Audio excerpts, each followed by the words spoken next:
Education is key to all aspects of national development, especially the economy, particularly in the age. The height any nation can be higher than education.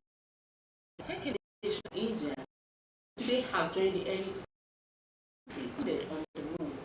In Nigeria, the education system has evolved over the years to produce technology professionals who can rub shoulders with their counterparts.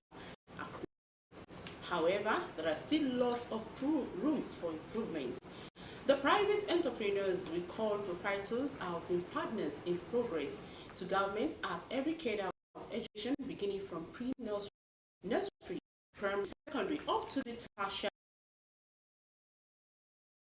Great government in ensuring that education gets to reach or remote locations. Private schools also employ teachers, school bus drivers, class assistants, and thereby contributing their own modest quota to local economy via job provision. Today on the program, our focus is educational funding and its impact on national economy. My name is Omoshiliola Adesoye Ajayi. Welcome on this. My guest will be here after this break. Please stay tuned.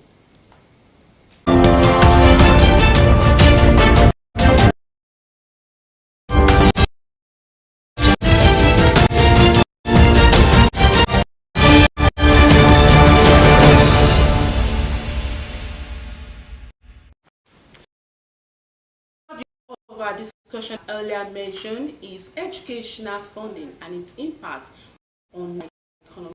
And today we have with me in studio an educationist, Samuel OWAJOBA, and Emure Kitibu Septuagenarian. And you're welcome on the program, sir. Thank you very much.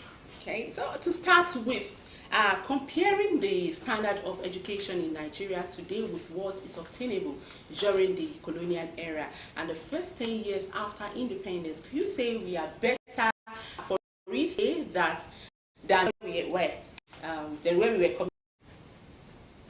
We are better today than where we were coming from because of the availability of state-of-the-art facilities that were not accessible to students for this time. Okay, so such as smartphones, computers, calculators, those things. 1969, I did not even know what a calculator is. But today, with the smartphone, you have access to YouTube, various library setup, cloud library, where you can get anything and in any language of your choice. Okay, taking a look at our neighboring English-speaking countries like in West Africa, like Ghana, Gambia, Liberia, would you agree that Nigeria is still the giant of the continent, or that is just an assumption, or only a mere make-believe with the situation on ground? Thank you very much. Instead of comparing ourselves to those countries, we should actually establish the position of Nigeria among the Committee of Nations worldwide, not only West Africa or Africa per se. In your introduction, you said that Nigeria has produced personnel that can rub shoulders with their counterparts from any part of the world. And this is why the international countries prefer to exploit the human resources available in Nigeria. I have a staff that was with me, though he was a student from GS1. The Scottish government gave him 5 million to be in Scotland. He's there now. You see, so, and this evidence of the quality of Nigerian products is worldwide. So we are not to compare ourselves with Ghana and Gambia in the whole world. Well sought after. Yes. Okay, Ondo State government in recent years has invested heavily in the education sector, especially at primary and secondary level, which prompted many parents and guardians to withdraw their children and wards from private to public schools.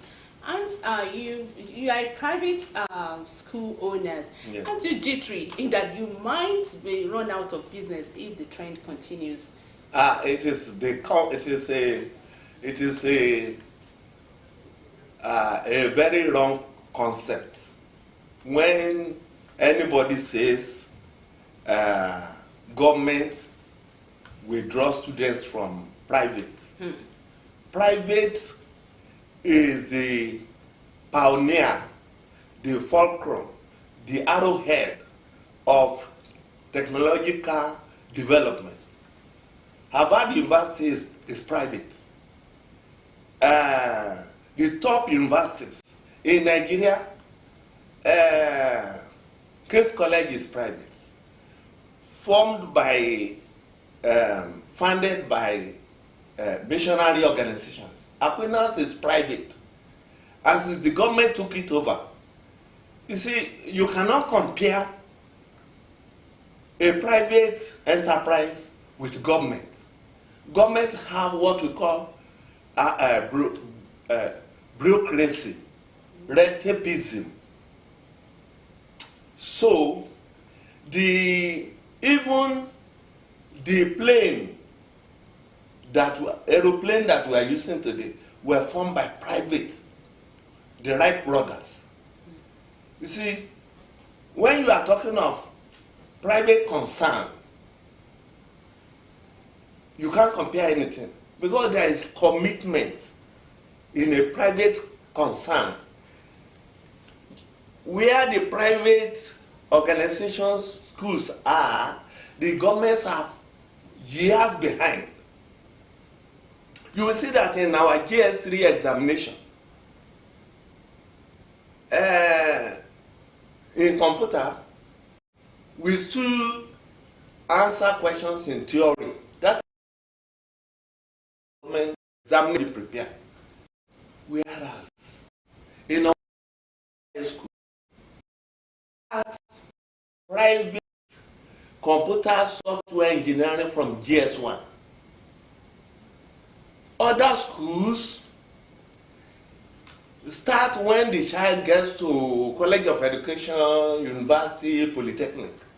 But when you compare the student who started from GS1 with the person who started in OND1, who do you think mastered the skill?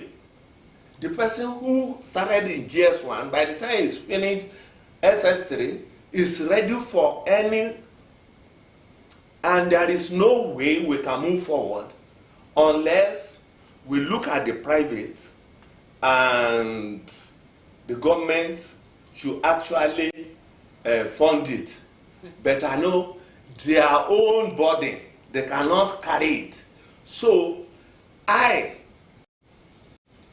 this my age, I believe that those people who are in the private sector should actually come up with something that can. You don't wait on the government to fund you. Rather, what you have done, what I have done, what motivates me, because people think we are there for money. I left the Department of Customs to an exile to start College of Information Technology in Ondo State. Now, OWAJOBA school. what motivates me is when I see those products from OWAJOBA High School in Australia, in America.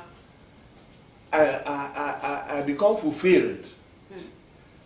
And sincerely, the government has been very helpful. They said for us to follow. So I commend the government for that. Okay, both federal and state. you talked about being not threatened or feel they're threatened. Okay, if private school proprietors don't feel threatened and by government schools, then could you say is now your selling point? You talked about what you just said as part of your selling point and the comparative advantages or what exactly can you pinpoint and what have you school do? Because you know nowadays we have schools who are just, you mentioned something like you don't do it because of money, that you do it because of the product that you have produced, your products. Okay, now let's look at what are those areas you think private schools can come in to actually help the government. Thank you very much. The first thing is in the area of taxation. You see, the concept, the African concept is that the government is trying to take money from you when we talk of taxation. That is an erroneous concept. Taxation is power. So that when we fill in the NYC scheme, they gave us what they call free tax clearance. This tax clearance enables you to establish a company in Nigeria. So the Indians, the foreigners, when coming to Nigeria, the first thing they do is they pay their tax. This enables them to get contracts in Nigeria. And then because they have paid this tax, they now employ Nigerians. But the awareness is now there. Nigerian youth now, the first thing they do when they leave university is register, pay tax to the government. 3-year tax clearance give you the power to operate business in Nigeria. So, I'm very proud to say that since 1980, last year, I think no tax official can come to me and say, that's the first area. When we pay tax, we help the government. Number 2, you mentioned it, we reduce the burden on government because government cannot carry the burden of education alone. We established what we call mega schools, equipped with modern equipment, modern information technology equipment. Do you know that those equipments are not used till today? If it is a private school, I use all the computers in my school for developing my students who then become asset to the community. So, network became faulty yesterday on, I think, Access Bank. Do you know the people who will put it right are these children we train from GS1 to higher education level? Okay, after all, you don't run them like charity organizations. So now, would you say the tax remittance is justifiable